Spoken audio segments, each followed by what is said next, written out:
Welcome to the Health Angle Podcast with Dr. Mike Headley and Dr. Gordon Femwright, where we'll be exploring different angles of health to achieve the best version of yourself. Now here's your hosts, Dr. Mike and Dr. Gordon. Welcome everybody. I am Dr. Mike Headley and with me is Dr. Gordon Femwright. Welcome, Dr. Gordy. Hey, Dr. Mike, and welcome everybody. Today we have a special show for you, and we're going to talk about orthopedic replacements, particularly with the hip. And last week, Dr. Mike went through the surgery. We're going to get his story. But what I found amazing was how quickly he was able to rebound and become very healthy and get up on his feet like that day. And he's going to tell us what he did and some of the strategies that you did, Dr. Mike, to really enhance your body's ability to heal. And before I get you into the mix here to get started, 4 of the most common replacements, orthopedic replacements. Number 1 is knee replacements, and I think everybody knows somebody that has a knee replacement. Number 2 is the hip replacement, and Dr. Mike's going to talk about his story, but just so everybody knows, Mike will talk about what he did to get his body ready, but you also can use these for these other replacement surgeries as well. Number 3 is shoulder replacement, and then number 4 is ankle replacement. So Dr. Mike, tell us what happened. We just had finished our podcast last week, and nonchalantly you go, I just had hip surgery, and you made it sound like it wasn't a big deal. So just tell us what happened, what led up to this. I remember us running years ago, and we were running for a marathon, a training, and you had run a few in a row, and that was on top of a football injury, which was also on top of an injury. And so tell us your story.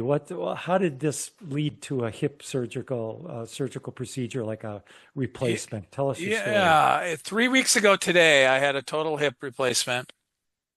They call it a posterior hip. 3 weeks ago today, typically you're supposed to be off work 6 weeks and go to PT for at least 4 to 6 weeks and recover. So in 10th grade, Dr. Gordy, I'm so old that we had three-wheelers back then. So I was in the back of a three-wheeler and my foot slipped off the peg and went under the rear right wheel. And so it sprained my ankle, knee, and just kind of threw me to the ground and got the bloodied knee and leg, and it didn't dislocate my hip, but it really torqued me and hurt. And so I ended up not telling anyone that day, and I kind of, because I didn't want to get in trouble because I was supposed to be resting before practice. And so that was a major blow. That was 10th grade, but actually 12th grade, I fell off a ladder 16 feet and fell on cement and hurt my lower back. So that was probably the biggest first injury. And then I hurt my hip. And then in college, I got speared in the back and had sciatica and hurt my hip again. And then 23 years ago, when I was living in Whitehall, I was driving to the cities in a brand month-old Ford Explorer, left lane. It was converging in because of road construction. I was ahead of the semi, but the semi hit my back end of my Ford Explorer, pushed me into the ditch, and I hit an embankment. I was like, oh. It hit an embankment, airbag went off, hit me in the face, cracked C7 for a clay shoveler's fracture. My right knee hit the dash and jammed my femur into the hip socket, tearing the labrum and cracking things and just messing it up. And so those were some major, major traumas that happened. And I did recover and run after that. I didn't run very smooth. I really shuffling gait and stuff, wasn't very fast, but I had ended up doing some marathons and half marathons. Now I'm fully retired from that. But yeah, it's been a journey. I'm 56 and the hip replacements technically can last 30 years. So why did I get it in my 50s if I want to live till I'm 100? Well, I couldn't function outside of the office much anymore, and I couldn't go for a long walk. I couldn't walk a mile without pain. I couldn't, I could function through the day at the office, but then I'm done afterwards, and I couldn't bike and walk, and I could swim and things like that. But I'm used to being more active and doing more things, and I know with all of the stuff we teach, walking 7,000 steps minimum a day, et cetera, et cetera. Yeah. When I was at Life University, I had a guy my age take an x-ray of his brand new, his good looking hip. He was 10 years younger than me, so I could visualize what a normal hip was supposed to be like. But I was Yeah. getting specialized neurological care there and chiropractic care weekly. I was limping if I overdid it on the elliptical and working out. And so, yeah, that it's been bugging me for 15 years. I've talked to doctors, and yeah, they said it's just a matter of time. Wow. Most joint Tell, replacements, they tell tell our, you when you can't take it anymore, come on in, we'll yeah. give you a new one. So tell our audience what you actually saw in the X-ray, just so the audience knows the average age for hip replacements and knee replacements and these replacement surgeries are between 65 years old and 75 years old. Obviously, it's reaching younger ages because of sports injuries and injuries like Mike had said. And they call it arthritis. When your joints are so stressed out, it becomes deteriorated. And when it deteriorates, the space between the joints just gets narrow and narrow and narrow. And then it's bone on bone. And then you have these osteophytes, which are basically calcium deposits to kind of fuse it together, so to speak. The body's internal mechanism is to kind of, break down the space to fuse the joint together to restabilize it. Of course, we don't want that in our knee and our hip and some of these important joints. But yeah, go ahead, Mike. Tell the audience what you saw on the X-ray comparatively to the normal hip. Yeah, I've had X-ray machines throughout my practice, and I've had a lot of X-rays over the years, and I could see it deteriorating. So where the normal cup, the ball sets in the cup, it just literally there was no space. Okay, there should be several millimeters of space, even a centimeter. And so on my right hip, when there was bone on bone, there was overlapping calcium bridging that together. So I couldn't ride a horse if I was paid. I couldn't sit on a sea-doo. I couldn't straddle a bench because snowmobile or anything. I mean, I couldn't get my hip far enough apart. So that really limits you when you have to step into things or yeah, always had every step of my life for the last 10 years. I didn't have massive pain because of the things that I did to recover from my surgery, but and it Mhm. was intentional. I didn't want to suffer. But I thought about every step. I go, okay, I can't step too wrong. I can't step wrong here because then it will really pinch in there and hurt me. And so I learned how to really navigate working and activities without having a lot of pain. How And much space 10 years ago compared to your most latest X-ray? In other words, how long was it kind of bone on bone? oh, at least 10 years, Wow, at that's a least 10 long years. time. And so if you keep Yeah, inflammation down, though, it doesn't create as much the friction doesn't create as much damage and so I really worked at with different things to just keep the pain away. And my two parameters for surgery were if I can sleep through the night and I don't have to take any pain pills, then I'm not suffering that bad, even though I can't do what I want to do. But I'm not going to take pills to get through the day, and I'm not going to stay up all night tossing and turning without sleep. Otherwise, I'm going to go in for a procedure. And I had a consult with a doctor who every one of my patients the last 15 years bragged about, and he was just world class. So I went and talked to him, and he goes, "You're in the top 10% of worst cases I've ever seen." He said, oh "People, no. I mean, it's just like Wow. you're worse than 90% of people that I see, even at your age." And he says, "You tell me, we'll get you on the books whenever you want to." And so I had to do it. That was in Yeah. March, my first one. And then my second one was 3 weeks ago. And he said that one, is worse than 80% of the people. And he says, I can't believe you're functioning, and working full time and being so active. So yeah, it's So, just had to be done, I believe, to have a quality of life. Otherwise, I'm just going to be sitting around. so two questions. Number one is since you were at that high percentage of like, whoa, you should have did this a long time ago. Did it have any effect on the outcome of the surgery, whether you were way advanced or not? So that's my first question. Yeah, I asked him that. What if I blow this off another year or two? Or what if I get one done and wait 5 years to get the second one? Is this going to make it worse? Is it going to do more damage? Is it going to throw my pelvis and hips and back and degenerate other things? Of course, other things can compensate and be worse. But technically, when it's bone on bone, it can get more. fibrosis and more ankylosing and more degeneration and more calcium spurs, but it can't do massive more damage because they put metal as a new cup in there. And then they put a couple screws in there because it was so bad to keep that secured in there. So short answer, no, it doesn't deteriorate the rest of your body so much by waiting. And I didn't feel too bad waiting as long as I did because I wasn't missing too much Mhm. sleep and I wasn't taking any pain pills to Yeah. get through the day. Now you mentioned your other hip. So because the one hip was the major, does that mean that it threw off your entire pelvis where the other hip also was starting to degenerate or cause like arthritic changes? Yeah, I mean that Ford Explorer hit. I mean both knees hit the dash since Oh, I'm so okay. tall, but the right one took the blunt. But I know the last 10 years I was standing on my left hip in practice. You Mm. know, when I'm working on someone or whatever, and the tables, I was just consciously and subconsciously not putting weight on my right hip because if I put it evenly, I would be hurting earlier in the day Yeah. and limping more. So I absolutely put more stress on my hip. Do you think if you compare the two hips, how does your better hip compare as far as like the space between the ball and socket go? Was it still okay, or how did it compare to normal? Yeah, it was bone on bone, but it didn't develop the ankylosing spondyli Okay. ankylosing spurring in there yet.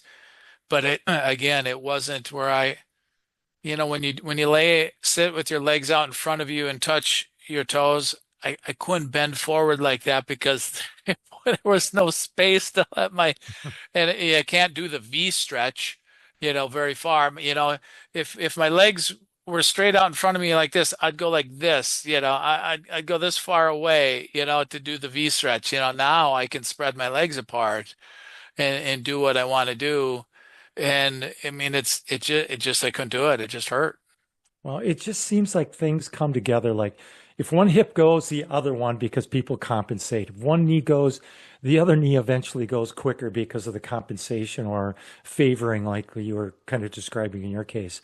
So, Mike, I'm curious, how did you heal so quickly? Just tell our audience what you told me last week about how quickly you got through this, and what did you do? What strategies did you implement? And I know you're already a healthy guy, you live a healthy lifestyle, but curious. I think I mean, I've gotten chiropractic care for 40 plus years regularly.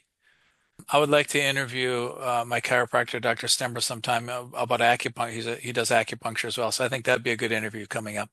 And Great. so I got regular care from him the last 15 years here. I got surgery 3 weeks ago today. So I think Tuesday before the surgery, I got alignment and adjustment and made sure my spine was healthy. And then the Monday after surgery, okay, I went in the office and he wanted to get checked. So I worked on him and then he worked on me. And I climbed on the table just fine. And it felt amazing after surgery to release the nerve tension and the tightness Wow.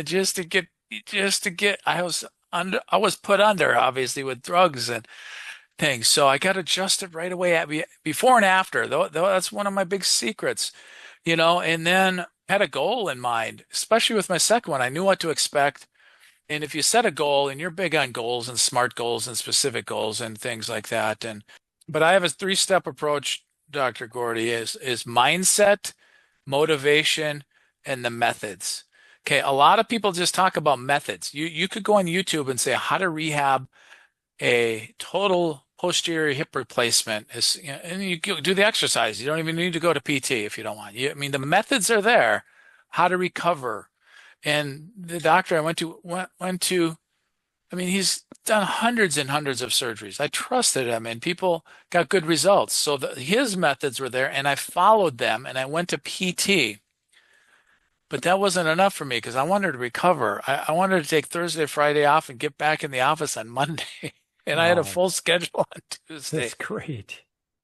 You know, Wow. I mean, I don't know. I don't know if that's normal. or abnormal. I didn't want to compete with it. I don't know. I didn't get an award for going back to work, but I didn't want to lay at home laying in bed because you got to get up every hour so you don't get clotting, get your circulation. I didn't want to just set an alarm every hour and get up and go ice and then lay down. Even though it wasn't bad for the first three, four, Thursday, Friday, Saturday, Sunday, I read books and I relaxed. But so my mindset was and is if I think I can or think I can't, I'm usually right. So I thought I could do it. I thought I'm just going to recover. It's just, I don't know if it's going to be easy. I don't know if I'm going to have a lot of pain, but I'm just going to recover fast and get back in the office. So that was my mindset. What's my motivation? Well, I don't want to be in pain. I don't want to suffer. I don't want to just lay in bed.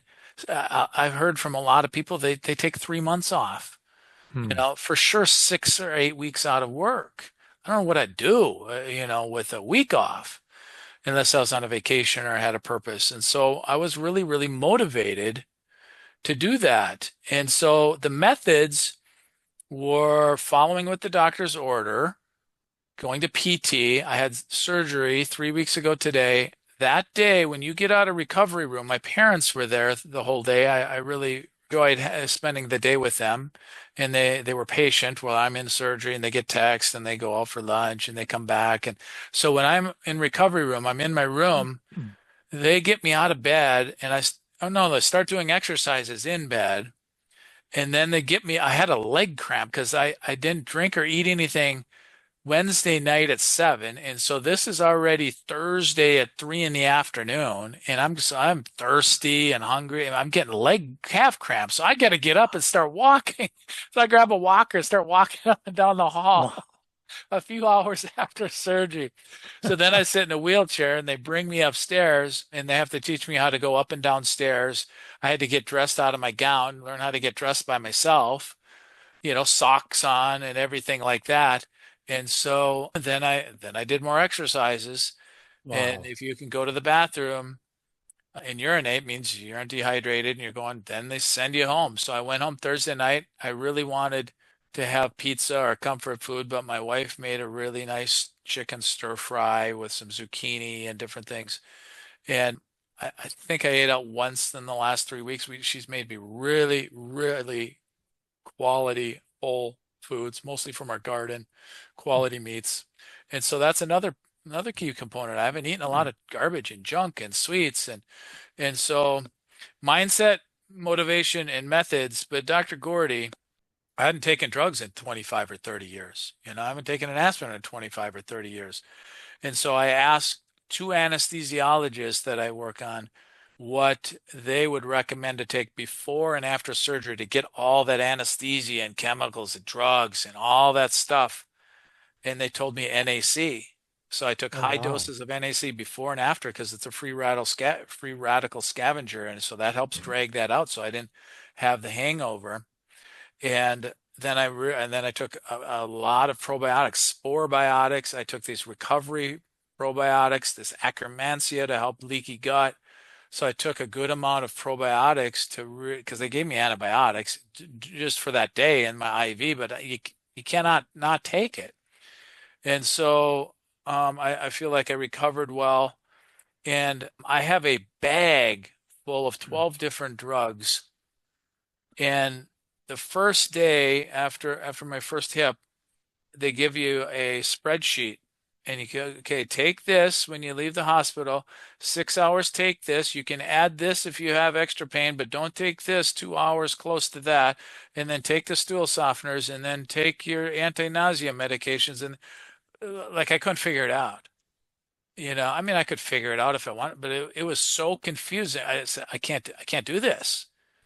And so in the recovery room, I brought ginger and peppermint oil. So right as soon as I got out of recovery, I asked my mom to give me the ginger and peppermint oil. So I put that on about every hour the first 2 days. Didn't get nausea once. So I didn't have Wow. to take the two or the anti-nausea pills. I took a lot of magnesium internally, and then I take something called an oxygen-based probiotic at night, and you're going to go to the bathroom. Okay, so I didn't need to take the 2 stool softeners that they recommend from all the opioids. So I wasn't as thirsty and plugged up because I didn't take the opioids or narcotics. I took 2 acetaminophen morning and night for the first week, and then an aspirin. They recommend you take an aspirin for clotting for 6 weeks. So I did that for the first week. Now I'm just taking an aspirin a day for 6 weeks, for 3 more weeks. And so how do you not take narcotics and opioids and sleep? And they literally cut you open and you got this bandage over your hip. It feels like there's a football on your rear end. It's Mm. puffy and swollen. And if you look at the table when you go in the ER room, they got hacksaws and saws and Wow. hammers, and they're pounding metal into your femur, and they cut bone out and throw it in the dumpster, literally. So your bones and your muscles and your tissues have to be inflamed, and they put staples in there. And so there had to Wow. be inflammation. So I just kept ahead of the pain by taking 2 acetaminophen in the morning and 2 at night. And then I sprayed magnesium oil all along my leg, and Angie put it from my knees to my toes. I couldn't reach there, but they say your leg, when a knee and a hip gets replaced, your leg doubles in size, Wow. and it gets purple and black and blue. And I can't stand thinking about sitting on a black and blue leg and doing leg lifts and exercises. And I didn't want a huge leg. So I put magnesium on at least 5 times a day. And then we've talked about this in the past. I make Dr. Mike's pain relief oil. I put this on over the top of magnesium oil, and it has DMSO, castor oil, magnesium oil, pumpkin seed oil, vitamin E oil, black seed oil, lavender, eucalyptus, ginger, rosemary, peppermint, frankincense, and orange. And so it takes away the sting and the pain and the swelling, and my leg didn't swell up. Wow. So Where can after our audience get that, Mike? Where can they explore, purchase that? you can email Explore Chiropractic at gmail.com, and I can send it to you if you want some of that, All or at right. my office. Patients love it, and it works well, and it's just my secret for both my surgeries. I put that on around the bandage. My leg didn't turn purple. My leg didn't double in size. And so, like I said, this first day I went home, I went to PT. So the next day at noon, had to go to PT again. And it's not super easy to they get you on an exercise bike for 10 or 12 minutes. It's not super easy to sit on swelling and hurt and bike for 10 minutes and then do leg lifts, and they cut the muscle that lets your legs go apart. So they're pulling my leg apart. But I put that on before and afterwards, and I iced, and I didn't need any pain pills. And so it Wow. was my mindset. I said, I'm just going to tough it out. I just don't want to feel nauseous and constipated. I don't want to feel like I'm in brain fog. I just want to feel good right away. And I was motivated. And so I really, really, I took green smoothies, similar to what you make, but I put a lot of collagen in it. I took vitamin C and D and proteolytic enzymes. I'm a big fan. Most people don't know what proteolytic enzymes. When that clots up and you get purple underneath the bandage from sawing into your body and putting staples, proteolytic enzymes eat away at the damaged tissue and carry it away. They help prevent clotting, purify your blood. So that was a huge answer to my recovery. I use some red light on top of it. I have a PEMF table at my house and at the office that I used. I have a stem wave machine, and I did that around the bandage to help the swelling. And so I just wanted to do therapy exactly like they told me. I didn't want to say, oh, I can't do this one. This one's too sore. Okay, do 2 sets of 10. Oh, I didn't want to say, no, not today. I did exactly what they told me, but then it's sore, and it's swollen. So then I iced it, and I put more magnesium and more oils on it. And then one other thing though too, before surgery, it's called prehab. I did some exercises, Gordy. I usually swam the week before, get on my exercise bike, and I just did my exercises beforehand. I didn't say cut me open, now I'm cured, because I hear that from other patients and PTs. they say, yeah, some people think, oh, the doctor is such a good doctor. He does such a good surgery. I'll just be fine. Give it 6 or 8 or 3 months, and I'll have a new hip and a new knee and whatever. No, no, no, no, no, no. You got to re-engage those muscles where they cut it, and you have to really strengthen it and coordinate it. And today, I told the patient, most people don't know I had surgery because I didn't take any time off. I took 2 days off, Thursday, Friday off. But I told someone that knew I had a surgery, I said, I don't feel like I had surgery 3 weeks ago. I can do everything I want to do. I can sit, I can stand up, and I worked my butt off in PT yesterday. I just recovered fast, Dr. Gordy. That was my mindset and my motivation. And I didn't do a lot of things, but I did a lot of little or simple, easy things that anyone can do, but I layered them together. And Wow. and then I'm just not afraid to do hard things. I'm not afraid to have some discomfort and soreness and achiness and shakiness and push myself. Because you know what it's like to run a marathon. I hit a wall at 18, 19 miles. I wanted to quit. I cramped up. I got tired. I'm not an elite runner. I'm not the greatest shape ever. I wanted to quit, but if you push through, all of a sudden you push through to that second level and you go, "Oh my God, there isn't as much pain." And it does feel good to really push it. And now my legs are so strong and I'm feeling so good. My last patient tonight was well over 300 pounds. Wow. Like I don't know how I worked on it. But, Wow. so it's not like, oh my God, he did this. I never heard of that. He did this. I never heard of that. Oh my God, he did so many things. No, I just did a lot of simple, easy things, not crazy expensive. I didn't take 15 or 18 or 20 supplements. Took a handful, and I take a handful every day. But healing the gut, keeping ahead of the inflammation and recovering well and getting to bed. I haven't been up past 10 in the last 3 weeks because I prioritized sleep and let my body heal. Yeah, Mike, that's an incredible story. The things that stood out to me is you optimize your mechanics by getting adjusted from a chiropractic perspective, optimizing the hip, the upper, lower back, just optimizing the mechanics of your spine. And you've been doing that for decades. And that has a huge factor on, I think, your post-surgical procedure as well. So that stood out to me. The other thing that stood out is some of the things that you did. You hydrated your body pretty well. So you drank fluids beforehand. You took the probiotics, which is also an anti-inflammatory, and you had a lot of inflammation going on. You took collagen polypeptide, which is great for the joint health. And you had some special ointment that you personally made as a topical that you put on the structures near and around the joint, which also helped. It's incredible how quickly you were able to get to work. Most people don't have that pleasure. But just so the audience know, Mike lives an incredible healthy lifestyle. Not taking drugs for decades, that has a big factor.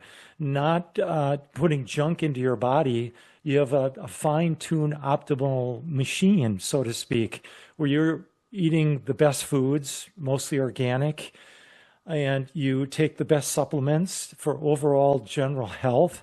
I think that's huge. Well, you've said this from the get-go on our podcast. Consistency is more important than intensity.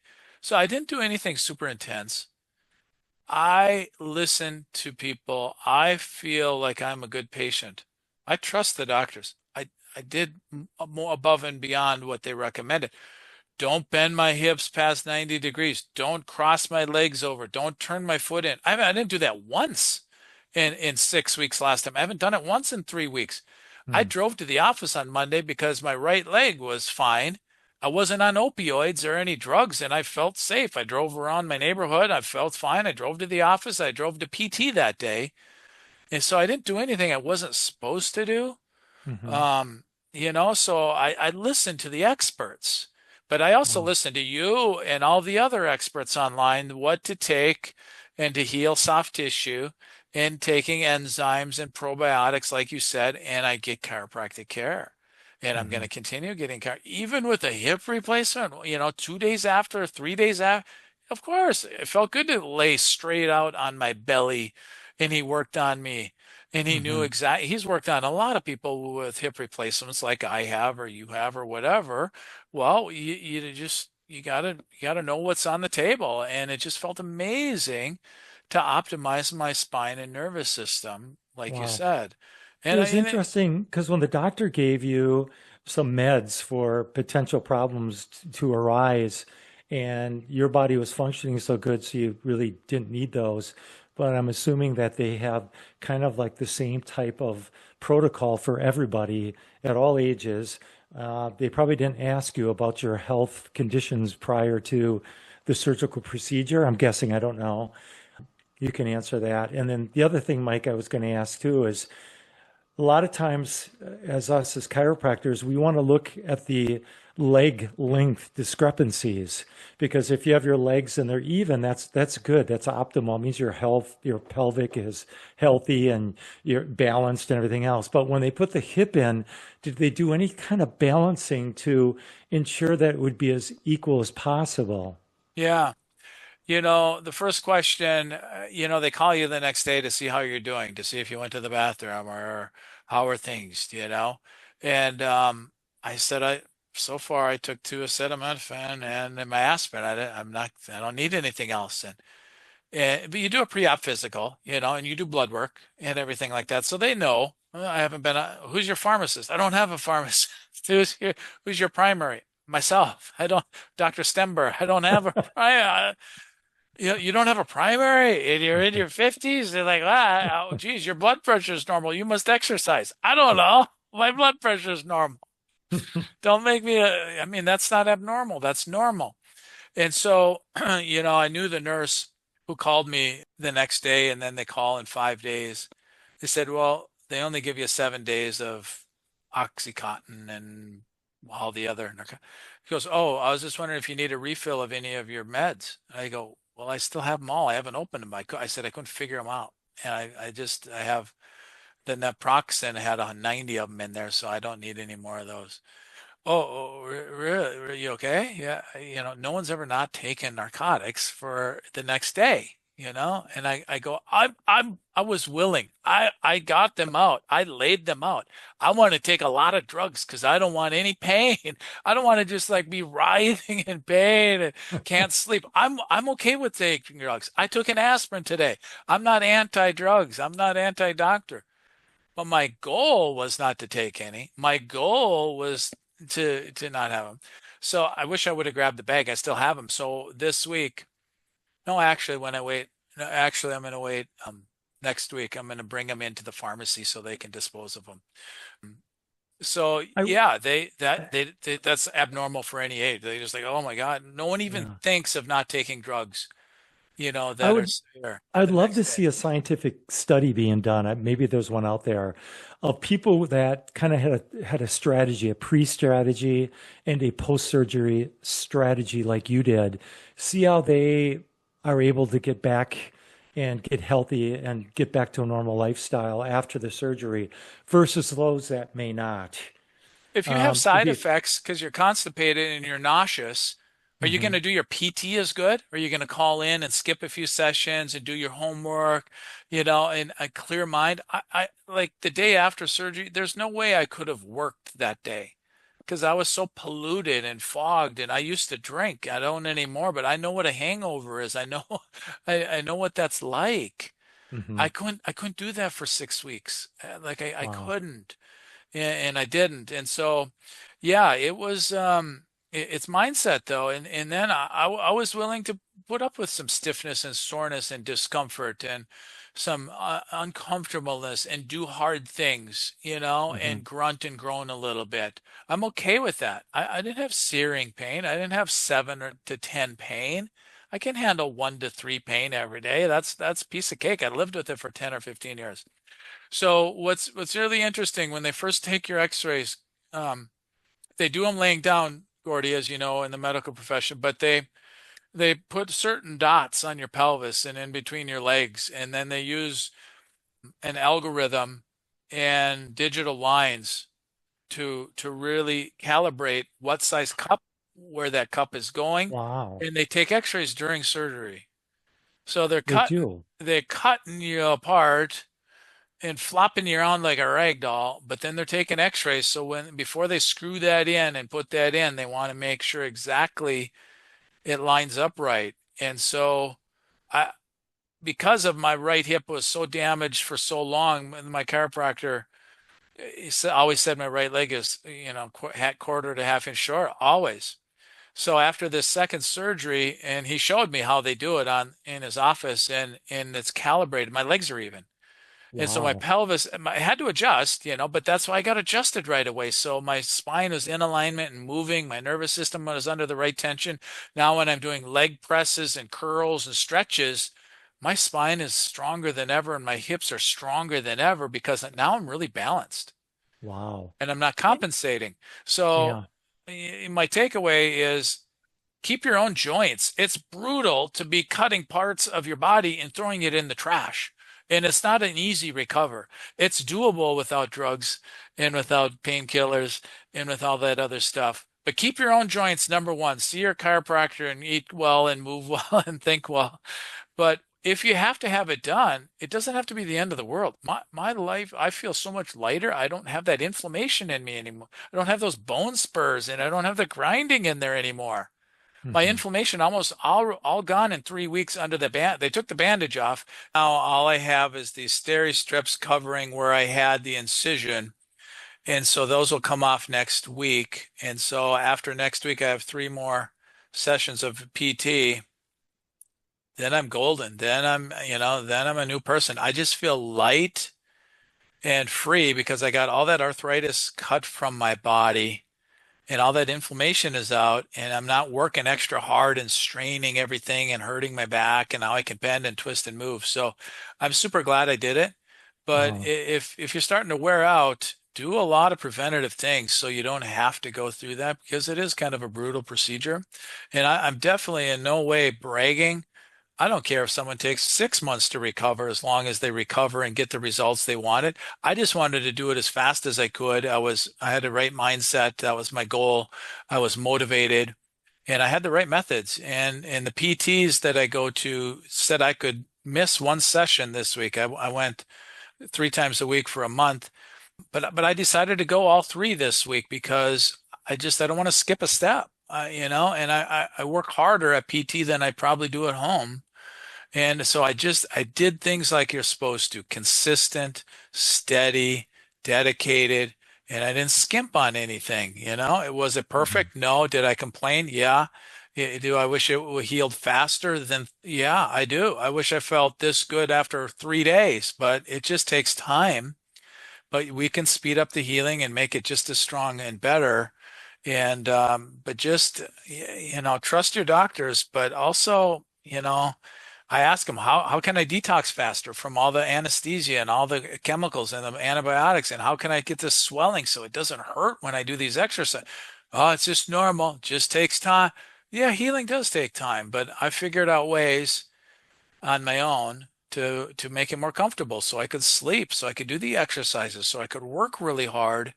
And I'm really, really glad I did because it's like 3 weeks went by in a flash and I feel brand new.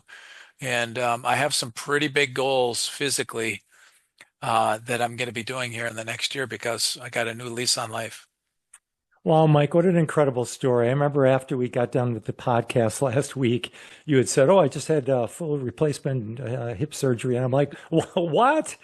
And we could not but do a show on this. I think it's really important because there's a lot of people out there. I mean, we all know people that have had knee and hip surgeries.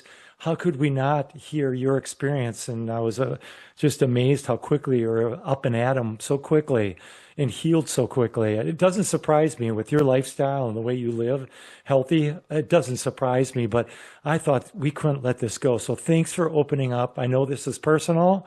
And hey, if this video helps somebody out there, like helps them speed up their recovery to healing And then this podcast was all so worth it. So phenomenal story, Mike. Thanks for opening up about it. And of course, this can apply to not only hip like you had, Dr. Mike, but knee surgery or a shoulder or some other surgical procedure they have.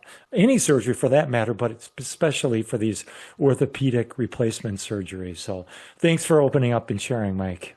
Yeah, you're welcome. I don't tell many people. Most people don't know I had surgery, I know most people that came in my office today didn't know I had surgery 3 weeks ago, Wow. and I don't share it, not to hide it. It's like they didn't come in my office to hear my story. They came in for their reasons. And I'll tell anybody, I don't care. I was like, oh, how come you wore out? I thought you're so healthy. I don't know. Some people wear out. Some people get injured. Some people, I don't know.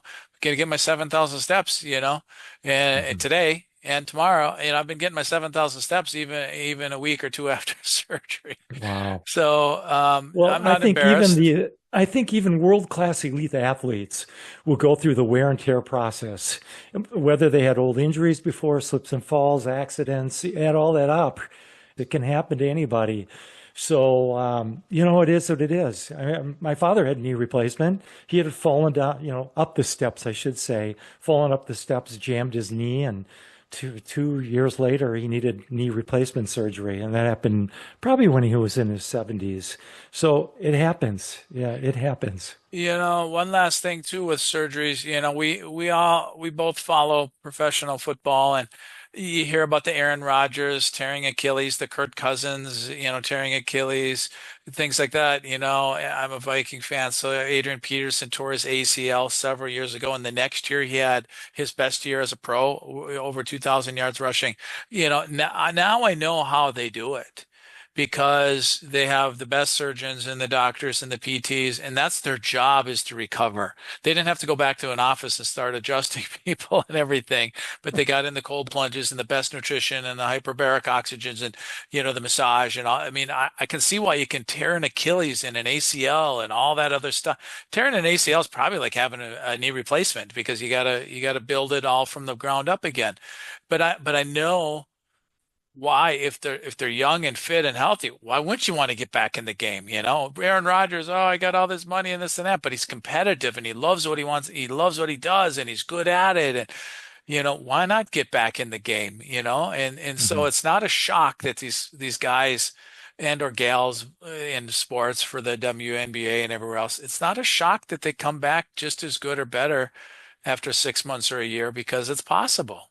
Yeah, and thank God that we have these surgeries. I mean, it's improved the quality of millions of people around the world.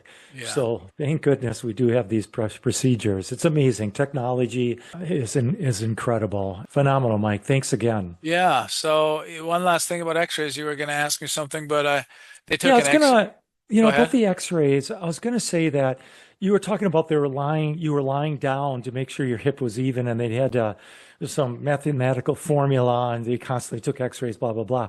Well, in our profession as chiropractors, we actually take X-rays upright, not lying down, but upright, because we want to see what the body is actually doing. Because most people, when they're lying down, they have come in for low back pain, for example. And then they're not in a lot of pain when they're lying down. It's when they're up and at them, walking, etc. So we want to see where the pelvis is and what it's doing as a result of upright, weight-bearing, gravity type of situation, because that's when we can see if the hip is tilted, the lumbars are kind of curved to compensate for that, etc. So yeah, I thought that was an interesting how they were able to balance your pelvis off by doing their equation and making markings and constantly doing X-rays during the procedure, the surgery, I should say. Yeah. And they take X-rays 2 weeks after, when they take the bandage off, and I always go, what if the X-ray didn't look great? What are they going to do? Go back in and cut open and tweak it, or what? I mean, why do they keep taking X-rays? Because it's healing right, it's doing good, it's whatever. But the follow-up X-rays 2 weeks later, boom, the looked perfectly even. So I'm pretty happy with that. And Wow. That's so good. yeah, you can combine, some experts out there with the chiropractic lifestyle, with other non-chiropractic stuff. and hit a home run with it and just avoid the dangerous drugs and all the side effects. I just didn't want to have all the side effects and be a zombie and potentially get addicted to that stuff. And I was willing if I needed to. I'm right there. One of the first nights I was digging in the bag to see what the least dangerous drug was, and I was going to take a handful because it was kind of rough. But I iced it and relaxed, and I did my oils and magnesium, and the pain quieted down. I went to bed, so Wow. I didn't cave. Remarkable. Mike, thanks again for sharing your story. And I just want to let the audience know if you have any questions, you can reach out to Dr. Mike. And thanks for joining us here on the Health Angle podcast. Mike, do you have any final words? Well, just, if you're talking to someone who maybe be scheduling an upcoming surgery, or, someone's thinking about a knee or hip or shoulder replacement, and, what's your number one takeaway that you can share with them? And I do consultations with some people that know I've had a surgery, and I teach them about the magnesium oil and my pain relief oil, and their leg doesn't swell up. That alone is worth a ton. Even if you take every drug like they recommend I'm not telling you not to take drugs. I'm just saying there's other things you can do to make the rehab process and the sleeping process and the everyday movement process so much better. So what's your number one takeaway? And then, what's your number one action step? What can you do today to prevent yourself from getting a joint replacement? That's Are you going to talk to a chiropractor? It's good. Say, hey, can you help me not get my joints replaced? That would be my number one takeaway. If you're doing fairly well, go talk to your chiropractor and say, how do I not get damaged joints so I never have to get cut open and throw my body parts in this incinerator and take all these drugs and be, limping around and have these scars on my body and go to rehab. How can I prevent that? Well, there's ways. Talk to me and Gordy and your chiropractor. And that's your first line of defense is prevention. Don't just wait, say, yeah, that surgery sounded easy. I think I can do that too. No, don't do that. Prevent it. Mike, this podcast was amazing. I really enjoyed it. So thanks for sharing again. I'm sure the audience are going to get a lot out of this. So if you haven't already, please subscribe to our podcast. Please click that notification bell, like our content, and the comments, of course, are always welcome. So until next week, we'll have another episode right here on the Health Angle podcast. Until then, we'll see you. Thank you for joining us on the Health Angle podcast. Please subscribe to our channel and catch us for our next episode.